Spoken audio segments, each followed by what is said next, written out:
This upcoming week on Emmerdale, we'll see things take a shocking turn for Cain Dingle, played by Jeff Hordley, and his illicit car thefts. Although he operates the local garages, over the years, the mechanic has blurred the lines between legitimate repairs and illegal car handling, and things could come to blows in the coming episodes. Here are some spoilers for your favorite ITV soap opera. After Cain and Sarah Sugden, Katie Hill, stole Joe Tate's, Ned Porteous, car, Joe wants to seek revenge and tasks Graham Foster, Andrew Scarborough, with the job. This leaves Kim Tate, Claire King, resentful over Graham's attempt to reconcile with Joe. Meanwhile, at the farm, Cain is stressed about his finances and secretly battling cancer. Although Sarah is keen to get nicking more cars, Cain is reluctant. Meanwhile, as Graham sneaks into the house to retrieve the DeLorean car keys, and he spots Cain's oncology letter, and is caught red-handed. Surprisingly, Graham easily overpowers an exhausted Cain. Graham later returns the car to Joe, who is lying, claiming that joyriders were to blame, leaving Kim suspicious. Graham then returns to visit Cain, revealing he knows about the cancer, urging him to tell his wife, Moira Dingle, Natalie J. Robb, and focus on his health instead of fighting the Tates. Kim then sees the two men share a handshake of mutual respect and concludes that they're in cahoots. The next day, Kim convinces Joe to test Graham's loyalty to the mechanic by suggesting that he sabotage Cain's farm machinery. But will Graham do it? When Sarah works out that Cain is planning one last car theft, he forbids her from joining him. But can Cain stop his granddaughter from being a true Dingle? Elsewhere in the Dales, there is a farm emergency, as the sheep are trapped in a collapsing barn caused by a fallen tree. That it's stressful for Cain, who is already fighting a secret health battle with prostate cancer, and as he tries to rally everyone into action, the last person he expects to see approaching is Graham. But soon they celebrate success after saving the flock. Visiting Moira in the prison, Cain's high spirits after the rescue are dampened on seeing that his wife was given a grueling black eye in a prison fight. But after a resolute Moira reminds him she's a born fighter, we see his visit has given her fresh hope. Ensure our latest showbiz headlines always appear at the top of your Google search by making us a preferred source. Click here to activate or add us as preferred source in your Google search settings. Ray Walters, Joe Absalom. Burial is impending, and he has left Dylan Penders, Fred Kettle, with complicated feelings about the dead drug lord. Laurel Thomas's, Charlotte Bellamy. Conscience won't allow Ray to be buried with no one at the service, and she asks Charles Anderson, Kevin Matherin, to attend on behalf of her. Paddy Kirk, Dominic Brunt, Mandy Dingle, Lisa Riley, and Dylan vow to keep Ray's burial a secret from Bear Wold, Joshua Richards, in case it reawakens his trauma. Later, Laurel decides to attend with Charles and Claudette Anderson, Flo Wilson. Seeing Bear across the road, Claudette unwittingly lets the cat out of the bag, and Bear insists on going with them, despite Laurel's protestations. When Paddy learns where Bear has been, he unravels, knowing how seeing Ray's body could break Bear, and he rants at Laurel for allowing Bear to attend. When Bear rages in his face, Paddy's pain to see his dad's been broken all over again. It's clear Bear's spiraling, and things get worse when Manpreet refuses to prescribe the painkillers he desperately craves. Laurel then finds Bear drinking on his own, and she tries to get him to open up and promises to be there for him. Meanwhile, Arthur Thomas, Alfie Clark, struggles to learn that Laurel went to Ray's burial, and although Laurel tries to be understanding of Arthur's anger, a tense standoff ends with Arthur accidentally pushing her down the stairs. With Laurel in the hospital, will his secret be exposed? Distressed and craving his sleeping pills, Bear takes himself to the hospital with a cut hand. But will he get the help he needs? It begins with a car, sleek, expensive, unmistakably belonging to Joe Tate. When Cain and his fiery granddaughter Sarah Sugden decide to borrow Joe's pride and joy, it feels like classic Dingle mischief. A thrill.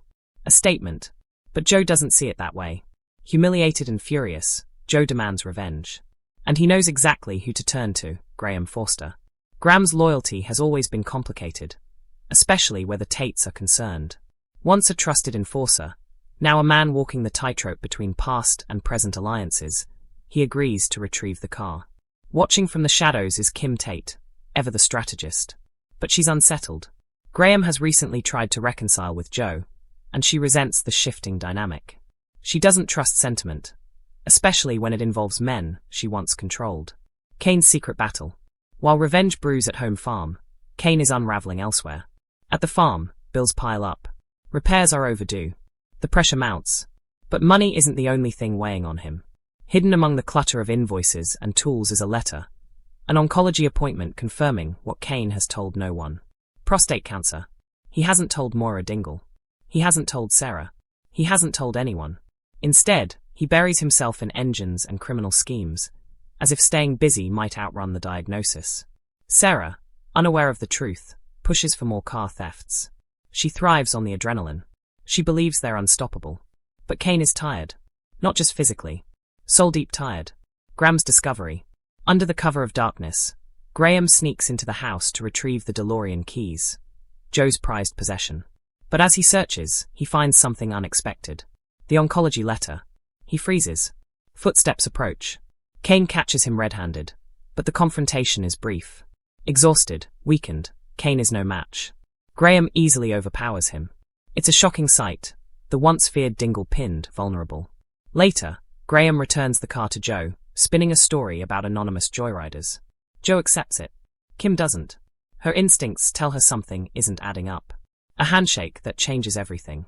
Graham returns to Cain, not with threats, but with concern. He reveals he knows about the cancer. He urges Cain to tell Moira. To stop fighting pointless battles with the Tates. To focus on survival. For a moment, the rivalry dissolves. Two men who've lived hard lives share a quiet understanding. And to her, it looks like betrayal. In cahoots, she mutters. Testing loyalty. The next day, Kim plants an idea in Joe's mind. Test Graham. If he's truly loyal to the Tates, he'll prove it. She suggests sabotaging Cain's farm machinery, crippling him financially and sending a message. Joe relishes the thought. But will Graham follow through? The tension simmers as Graham stands between vengeance and conscience. One last job. Meanwhile, Sarah discovers Cain is planning one final car theft. A last hurrah. She insists on joining. Cain forbids it. He doesn't want her dragged further into his world, especially now. But Sarah is a Dingle. Stubborn. Fierce. And she doesn't understand why her grandfather is pulling away. The distance between them grows, each unaware of the other's fear. Disaster at the barn. Then disaster strikes. A violent storm sweeps through the dales. A tree crashes into the barn, trapping the sheep inside. Panic erupts. Cain rallies the village, ignoring the ache in his bones and the fear gnawing at his insides. He shouts orders, organizes rescues. And then he sees him. Graham. For a split second, pride wars with necessity. Then they work side by side. Mud. Sweat. Shouting. Together, they save the flock. When the last sheep is freed, a rare smile crosses Cain's face. Victory, however small, feels monumental. A visit to prison. High on adrenaline, Cain visits Moira in prison. But the sight that greets him crushes his brief joy. A black eye. Bruised knuckles. Moira has been in a fight. Rage flickers in Cain's eyes, but Moira meets his concern with defiance. I'm a born fighter, she reminds him.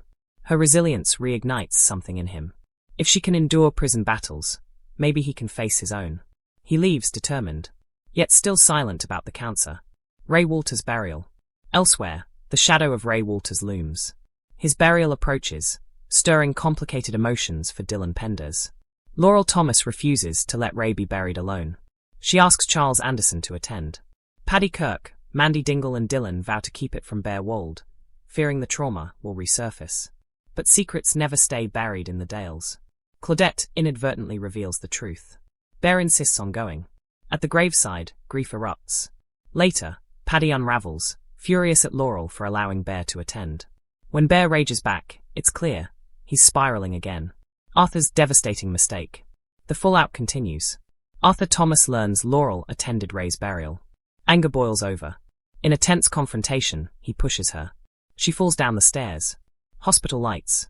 Panic. Guilt. Arthur's horror is immediate. Will his secret stay hidden? Bear's breaking point.